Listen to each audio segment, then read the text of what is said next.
The morning haze over Seoul hung low, rolling off the Han River in ribbons of silver mist.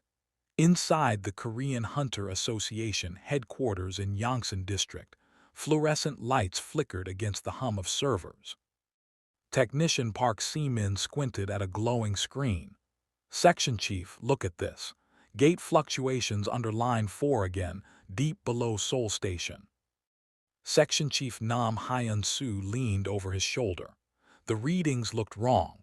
Not an opening, not a residual echo, something moving beneath the registry grid.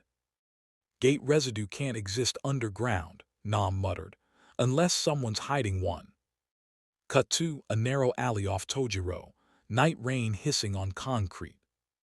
Jinwoo moved through the dim corridor, hood pulled over his face, the system's faint blue interface hovering in front of him like a phantom compass.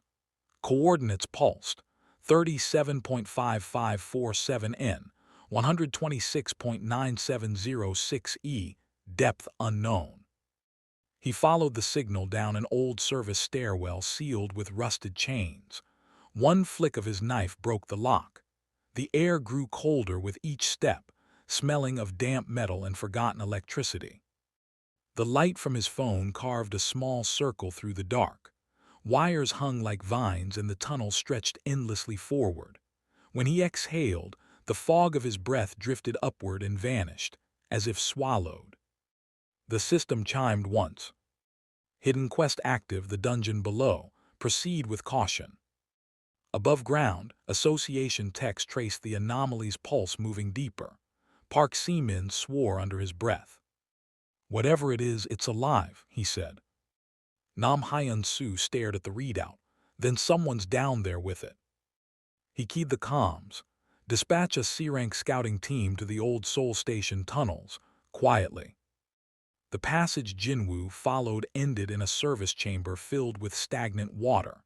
His light swept across broken tiles, then froze on something etched into the wall glyphs, the same language from the double dungeon. He pressed his palm against one. The system flickered. Warning, unstable gate detected. The floor vibrated, dust raining from the ceiling. The water rippled in concentric rings, each wider than the last. He stepped back, drawing the dagger he'd earned from the wolf den. Then the wall opened.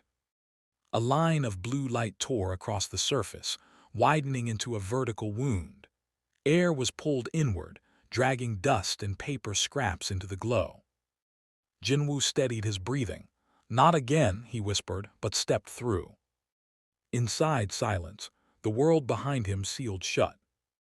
The chamber was enormous yet suffocating, its walls alive with faint veins of light. His footsteps echoed like drops in a cavern well. The air felt dense, pressing against his skin. He marked angles, checked blind corners, tested footing, old soldier habits learned from fear. He mapped by instinct, 3 exits, narrow choke points, potential fallback route. Something skittered across the ceiling, dislodging stones. He froze, blade tilted upward. Then the system stuttered. Connection unstable. Updating parameters. Unknown entity detected. A faint growl rolled through the dark, not like an animal too deep, too deliberate. He shifted weight onto his back foot, scanning the arcs of shadow. From the far corridor, twin lights blinked open, eyes reflecting blue, followed by a dozen more behind them. He exhaled slowly, whispering to himself, count distance, escape route. The first creature crawled into the light, long-limbed, skin stretched tight, face hidden under bone plates. It moved low, fingers scraping sparks off the floor. The others mirrored it, circling. Jinwoo tested their spacing, the tunnel width, the rhythm of their steps. 6 total, 2 ahead, 4 flanking left. He gripped the knife in reverse, lowering his stance. The nearest one lunged. He sidestepped, slashing across the forearm, twisting under the swing. The second came from the side. He rolled, drove the blade into its thigh, withdrew before the others reacted. Every motion was small, economical, designed to conserve oxygen in the stale air. He retreated 3 meters to open space, chest rising but breath measured. The system glitched again. Experience gain unknown, recording error. He frowned. Even the system didn't understand this place. Behind him, something massive moved, too heavy for the creatures he'd seen. The ground trembled once. Dust rained in fine streaks of silver. He turned toward the sound, blade up, light shaking in his hand. From the shadows, a voice, hoarse, human yet hollow, spoke his name. Jinwu. His pulse stopped. The sound came again, broken like air forced through cracked stone. Jinwu. He swept the light across the chamber. Empty. The smaller creatures had vanished into the walls. Water dripped from somewhere high above, echoing like clock ticks in a forgotten hall. The voice didn't belong to the living. It came from the structure itself, whispering through pipes and walls, curling around him like a memory. His instinct screamed to retreat. The system, still flickering, provided no map, no data, just static. Warning: unknown zone. Status tracking unavailable. He looked down. The water at his feet quivered, not from tremor but from breathing. The surface rose and fell as if the ground itself had lungs. He backed toward the corridor. The light caught movement, an outline in the mist. A figure stood half illuminated, wearing an old hunter's uniform, badge tarnished, eyes pale as dust. For a second it looked human. Then the jaw unhinged too wide. Jinwu threw himself sideways as the creature lunged. Metal clanged off stone, its claws sparked where they hit the floor.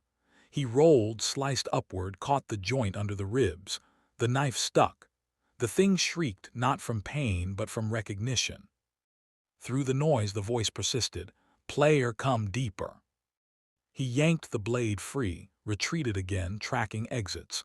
Every corridor seemed to bend back on itself. Every wall pulsed faintly like muscle under skin. The air pressure rose, squeezing the breath from his lungs. He steadied himself by counting. 3 seconds inhale, 3 seconds exhale. Focus, observe, survive. At the far end of the chamber, the walls parted slightly. Beyond, he glimpsed what looked like machinery, massive pillars with symbols rotating around them. Power thrummed beneath the stone like a heart under ribs. He stepped closer, the hum synchronized with his pulse. For an instant he saw flashes, memory or vision, of the double dungeon, the stone god, the kneeling hunters. Then he saw something new, a silhouette watching him from inside the light. The voice returned, clear this time. The weakest hunter was chosen. The system reactivated in a burst of static. Data synchronization commencing. New authority detected. The light surged, blinding. He stumbled back, shielding his eyes. The whole chamber convulsed. Stone split, dust rained down, and the entire dungeon began to shift.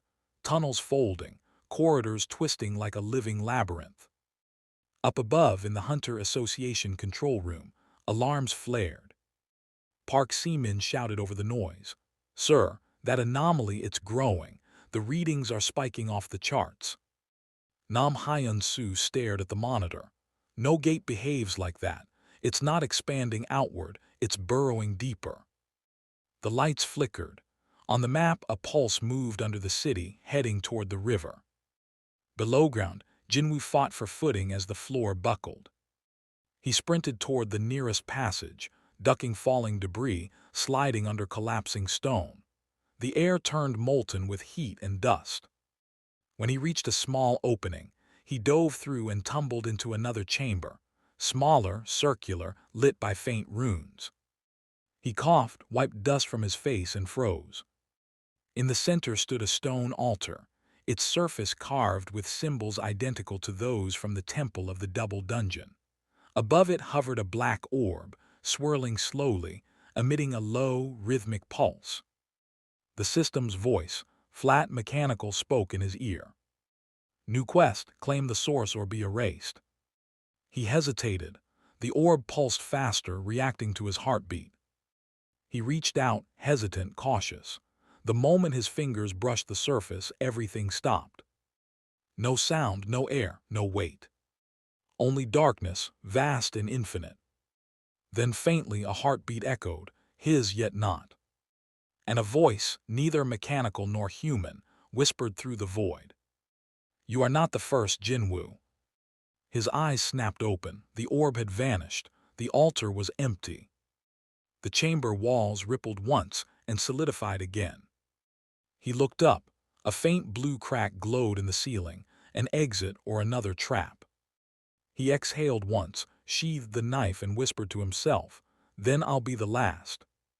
The camera rises slowly, following him as he climbs toward the light. The tunnel trembles, the sound of distant machinery fading into heartbeats. Above ground, alarms cut to silence.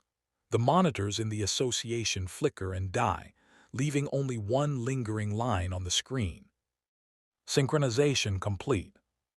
Nam Hyun-soo frowns. What the hell just connected to our servers? Park swallows hard, something that calls itself the system.